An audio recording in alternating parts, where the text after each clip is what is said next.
tidak hanya tangan yang terbakar, telinga terbakar, hati terbakar, panas hati kena sindir. Jelas-jelas lidahnya, perkataannya, perbuatannya nyakitin kaum muslimin. Munafiqun maradu 'alan nifaq.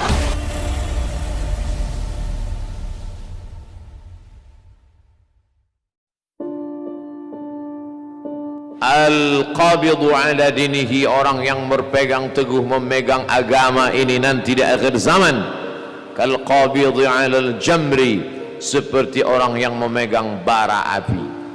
Apa maknanya?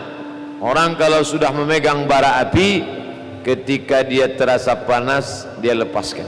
Nanti kata Nabi SAW, Nabi mengatakan nanti itu dulu 1438 tahun yang lalu. Nanti kata Nabi. Tapi sekarang mungkin kita sedang merasakannya, seperti menggenggam bara api, terasa panas, lepaskan. Dulu orang beragama ini menjalankan syariat Allah ini, mengamalkan sunnah-sunnah Rasulullah SAW, dia tidak lihat apa yang terbakar. Hari ini kita kalau sudah menjalankan agama Allah, tidak hanya terbakar tangan kita, lebih daripada tangan yang terbakar. Orang akan menyindir-jindir kita, kata-katanya kasar. Tidak hanya tangan yang terbakar, telinga terbakar, hati terbakar, panas hati karena sindir, kata-kata dan lain sebagainya. Khusus anak-anak muda sekarang, saya alhamdulillah tidak menjalani masa muda hari ini. Andai datang malaikat menawarkan, hai Abdul Somad, mau mundur umur 20 lagi, tak sanggup saya. Luar biasa anak-anak muda zaman sekarang. Kalau hari ini masih ada anak muda ke masjid, masih ada anak muda sholat berjamaah, masih ada anak muda istiqamah, masih ada anak muda baca Quran, bahkan menghafal Al-Quran, luar biasa. Di zaman secanggih ini, di zaman seedan ini, zina merajalela, narkoba sudah masuk ke beberapa tingkat level masyarakat, semuanya sudah hampir kena.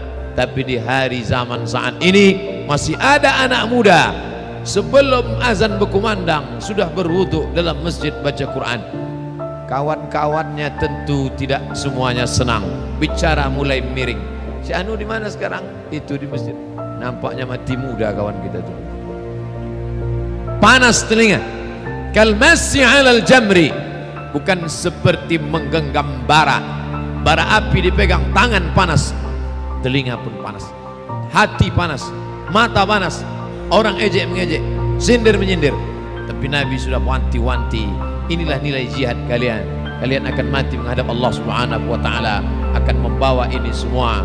Di alam roh kalian tidak ada diuji, di alam rahim, dalam perut kalian tidak dituntut untuk salat berjamaah, tak dituntut untuk baca Quran, tak dituntut untuk puasa, zakat, haji, infak, sedekah. Kalian hanya disuruh bertasbih saja, mengagungkan Allah Subhanahu wa ta'ala. Tapi ketika sudah sampai di alam ini, kalian mungkin sanggup beribadah kepada Allah di waktu malam, Allahu Akbar.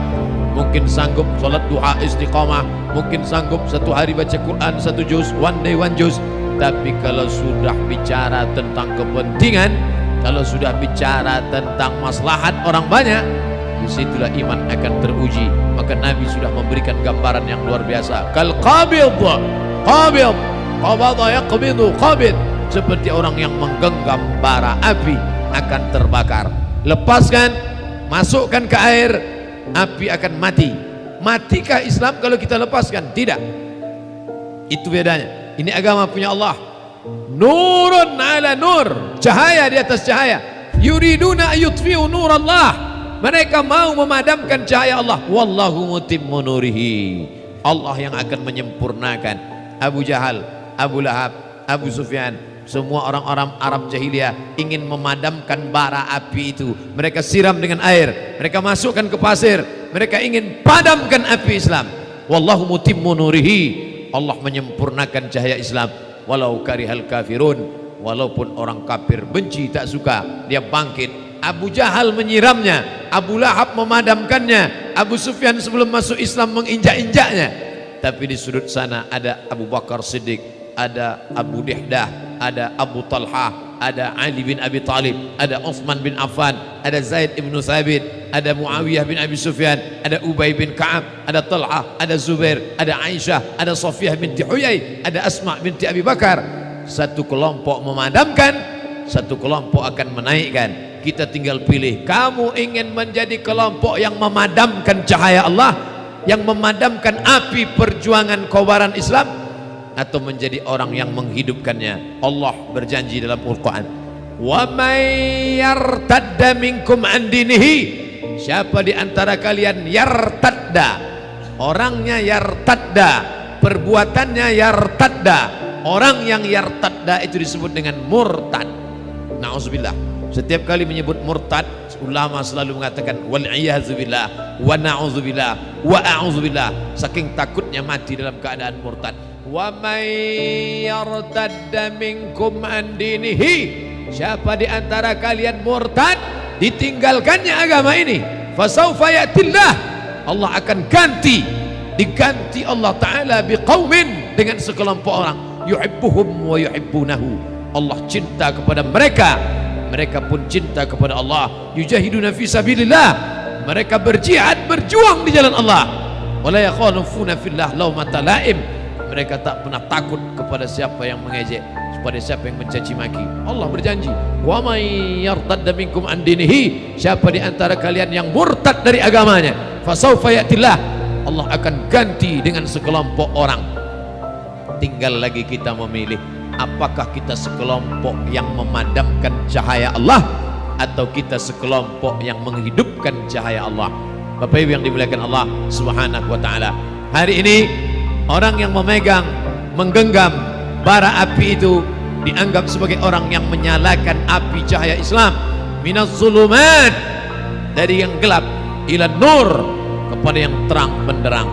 Nurun, cahaya Islam. Allahumma ja'al fi qalbi nura, jadikan dalam hatiku cahaya. Wa fi basari nura, wa fi sam'i, pendengaranku cahaya, wa fi basari, pandanganku semuanya cahaya terang benderang. Wa an yamini, sebelah kananku cahaya, wa an yasari, sebelah kiriku cahaya, wa min amami, bagian depanku cahaya, wa min khalfi, bagian belakangku cahaya, wa min fauqi, atasku cahaya, wa min tahti, bagian bawah cahaya. Waj'alli, jadikan untukku cahaya. Dengan cahaya Islam itu kita akan melihat terang benderang. Man qara'a surat Al-Kahfi yaumal Jumu'ah, siapa yang baca surat Al-Kahfi malam Jumat, mulai ba'da maghrib menjelang Isya, tidak sempat karena kita pengajian, habis Isya ada lagi pengajian, nanti malam tak juga sempat, besok pagi sibuk juga, menjelang Jumat sibuk juga, setelah Jumat sibuk juga, masih ada waktu sampai tenggelam matahari ba'da asar, sampai asar tak juga baca, setelah asar diberikan Allah 24 jam waktu. Siapa yang membaca surat Al-Kahfi ini, Allahu lahu min nur, diberikan Allah dia nur, cahaya, ma bainal jumu'ataini, antara dua Jumat, dia diberikan pencerahan dan likeness, sehingga hatinya terang. Semua orang gelap, semua orang tak dapat menengok jalan, tapi dia bisa. Cahaya itu datang dari siapa? Allahu nurus samawati wal ard, Allah yang memberikan cahaya kepada langit dan bumi. Mathalu nurihi kamishkatin fiha misbah, perumpamaan cahaya itu seperti lampu, al-misbahu fi zujajah, yang berada di dalam kaca, lalu kemudian dia terang benderang, dapat menerangi sekelilingnya. Menjadi kepala rumah tangga yang bercahaya, istrinya ikut terang, anaknya ikut terang. Menjadi anak muda yang bercahaya, kawan-kawan di kampusnya, di sekolahnya ikut menjadi terang. Menjadi guru wali kelas yang bercahaya, murid-muridnya ikut terang. Menjadi kepala sekolah yang bercahaya, maka kepala sekolah, wakilnya, guru-gurunya, lingkungannya ikut mendapatkan penerangan cahaya. Itulah yang kita minta kepada Allah Subhanahu wa taala. Tapi hari ini, dari dulu sampai sekarang, sampai besok, sampai zaman anak cucu kita, tetap selalu ada dua kelompok. Kelompok yang memadamkan cahaya Allah, kelompok yang mengangkat nurun cahaya Allah Subhanahu wa taala. Kita tinggal pilih. Wa nafsi wa ma sawaha, demi jiwa Abdul Somad yang berada di simpang jalan. Fa alhamaha fujuraha, kau berada di belok kiri. Wa taqwaha, atau kau pilih yang kanan. Kau pilih kiri, resiko. Kau pilih kanan, resiko. Alladzina amanu wa amilus shalihat, orang-orang beriman dan beramal saleh, ulaika ashabul jannah, tempat mereka surga. Walladzina kafaru wa kazzabu bi ayatina, orang-orang yang kafir dan mendustakan ayat kami, ulaika ashabun nar, mereka penghuni neraka, berada di simpang jalan. Nanti di akhir zaman akan muncul orang-orang yang aku rindu kepada mereka. Mereka adalah saudara-saudaraku. Para sahabat bertanya, ya Rasulullah, bukankah kami saudara-saudaramu? Kata Rasul, kalian adalah sahabat-sahabatku. Adapun saudara-saudaraku adalah yang nanti datang di akhir zaman. Mereka tidak pernah berjumpa dengan aku. Kalau kalian malah hari-hari bersama saya. Mereka tidak pernah menyaksikan mukjizat.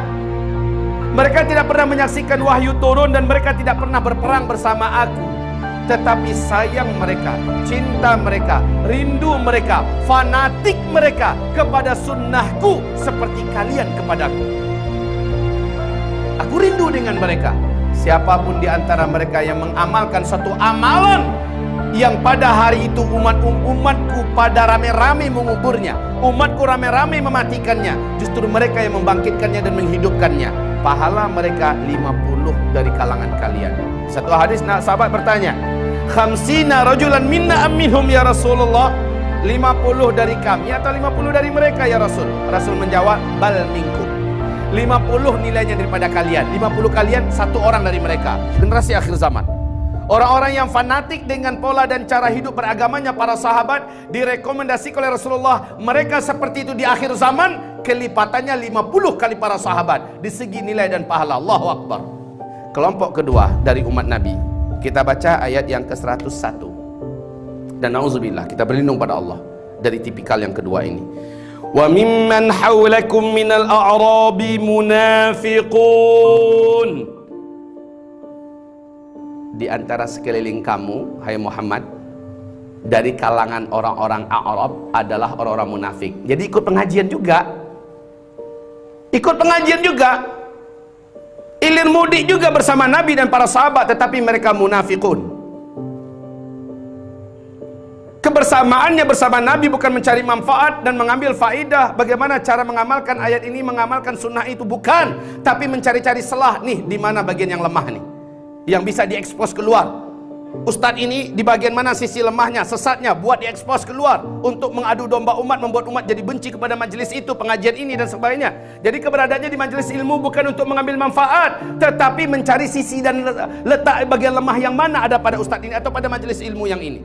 Mereka munafikun. Niatnya bersama-sama bukan untuk memperkuat iman, bukan untuk memperluas ilmu dan mendalami agama, tetapi mengintai, mencari selah-selah dan titik-titik kelemahan yang ada buat diekspos keluar, buat memecah belah umat di luar, atau mungkin saja untuk memecah belah umat di dalam. Ada di antara kelompok-kelompok pengajian orang-orangnya, oknum-oknumnya, dan itu selalu ada sampai hari kiamat. Selanjutnya ibarat Allah yang kami muliakan, yang ketiga, wa min ahlil madinati maradu 'alan nifaqi la ta'lamuhum nahnu na'lamuhum.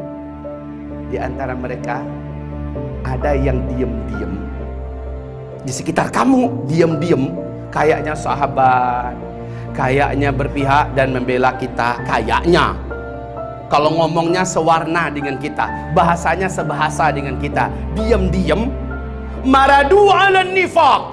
Maradu 'alan nifaq. Apa makna maradu 'alan nifaq? Mereka kekeh di atas kemunafikan. Di hati mereka memendam kebencian kepada apa yang diajarkan dari syariat Islam ini. La ta'lamuhum, kamu tidak kenal siapa mereka. Nahnu na'lamuhum, kami yang kenal dengan mereka. Ini bukan sesuatu perkara yang ringan, cap-cap orang munafik, kecuali orang yang jelas-jelas lidahnya, perkataannya, perbuatannya nyakitin kaum muslimin dan memecah belah kaum muslimin, seperti yang kita saksikan dari tokoh-tokoh publik atas nama kaum muslimin yang ada saat ini, yang kita sudah terdengar nama-nama mereka, yang sudah diekspos di media-media massa, terang-terangan menyakiti sunnah, memecah belah barisan kaum muslimin yang alasan-alasan wahabi dan sebagainya. Ibadah Allah yang kami muliakan, orang-orang semacam ini mereka sendiri sudah memperkenalkan kepada umat bahwa mereka adalah munafik. Sampai-sampai Majelis Ulama Indonesia terang-terangan meminta yang bersangkutan untuk taubat nasuha kepada Allah, tarik semua kata-katanya kembali dan sebagainya. Hamba-hamba Allah yang kami muliakan. Oke, Allah menyebutkan ada tipikal yang seperti ini. Kamu tidak tahu mereka, tapi kami ingin kenal dengan mereka. Ini tipe yang kedua. Ibarat Allah yang kami muliakan, sanu'adzibuhum marratain. Orang-orang ini harus tahu dia berurusan langsung dengan Allah. Kami akan siksa mereka selagi hidup di dunia ini 2 kali. Nanti pada hari kiamat, thumma yuradduna ila adzabin azim. Kami akan kembalikan mereka nanti pada hari kiamat kepada azab yang teramat sangat hebat dan dahsyat. Mereka dikerak-kerak api neraka yang paling dalam, kekal di dalamnya selama-lamanya. Munafiqun maradu 'alan nifaq. Islam Pak, tapi ngembosin.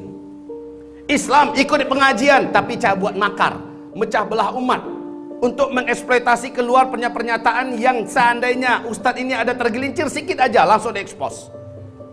La haula wala quwata illa billah. Itu ada di majelis ilmu dimanapun di Indonesia ini, orang-orangnya. Jadi ada yang betul-betul tulus, bersama, setia, ikhlas, dan menutupi aib guru dan majelis ilmu, saling nasihat menasihati dengan kebenaran dan untuk mengiltizami kesabaran dan sebagainya. Tapi ada juga yang dia terlalu cepat untuk terlalu cepat untuk menjatuhkan si ustadz, mendiskriminasikan majelis ilmu yang bersangkutan, ya. Hanya melihat 1-2 kesalahan dan dia tidak terima. Harusnya ustadz itu sempurna kayak malaikat. Harusnya majelis ilmu ini nggak ada cacatnya. La haula wala quwata illa billah. Orang seperti ini dengan cepat dia lari, lalu dia buruk-burukan, dia jelek-jelekkan majelis ilmu yang sebelumnya dia sudah bergabung di sana. Tidak beradab, tidak beretika, dan itu adalah penyakit dan perangai kaum munafikin. Ayat yang berikutnya, wa akharuna i'tarafu bidzunubihim khalatu amalan salihah wa akhara sayyi'a asallahu ayyatuba alaihim. Ini kelompok ketiga. Orang yang berikutnya dia nyadar yang dia lakukan salah, bercampur amal baiknya dengan amal keburukan. Ternyata pada dirinya ada sifat-sifat orang munafik dan dia tobat langsung kepada Allah. Insya Allah kalau dia jujur, Allah akan terima tobat mereka. Sifat-sifat munafik mereka Allah bantu untuk dikikis. Syaratnya adalah rujuklah kembali kepada amalan para sahabat. Bapak, hamba-hamba Allah, lihat amalan para sahabat. Ciri khas amalan para sahabat itu yang pertama, mereka sangat istiqomah melaksanakan sholat berjamaah di masjid. Sehingga kata Rasulullah, siapa yang menjaga sholat 5 waktu dia berjamaah di masjid 40 hari 40 malam saja, dijamin dia lepas dari 2 hal. Pertama, lepas dari sifat-sifat kenifakan selama-lamanya. Yang kedua, dijamin dia lepas dari azab neraka. Ini ciri khas para sahabat, mereka tidak mau meninggalkan sholat berjamaah di masjid. Yang kedua, sifat asli para sahabat itu adalah mereka sangat ittiba'us sunnah, sangat fanatik dengan sunnah. Apapun yang namanya sunnah, baik dari segi penampilan, dari segi cara bicara, dari segi muamalah di pasar, dari segi apa saja, mereka pasti akan fanatik dengan sunnah. Mereka lihat dulu sunnahnya gimana, sunnahnya gimana. Yang ketiga, mereka sangat komitmen menjaga tilawatul Quran. Baca Quran, baca Quran, baca Quran, tadabburi Quran, menghadiri majelis ilmu yang menguraikan Al-Quran. Mereka benar-benar senantiasa setia dengan itu. Yang keempat, mereka sangat getol istiqomah untuk menegakkan amalan dakwah. Yang kelima, mereka adalah sangat istiqomah melaksanakan syariat jihad. Ciri khas para sahabat itu yang kelima adalah senantiasa hidup dalam atmosfer jihad. 5 ciri khas sahabat ini bagi yang akan meniru, tirulah. Mulailah dari sholat berjamaah 5 waktu di masjid. Kemudian setialah kepada sunnah, rajinlah membaca Al-Quran, mentadaburinya, mempelajari dan menghadiri majelis-majelis ilmu yang menguraikan tentang ayat-ayat Al-Quran sesuai dengan sunnah, dan seterusnya. Ibarat Allah yang kami muliakan, insya Allah ta'ala kita masuk dalam kelompok yang pertama tadi.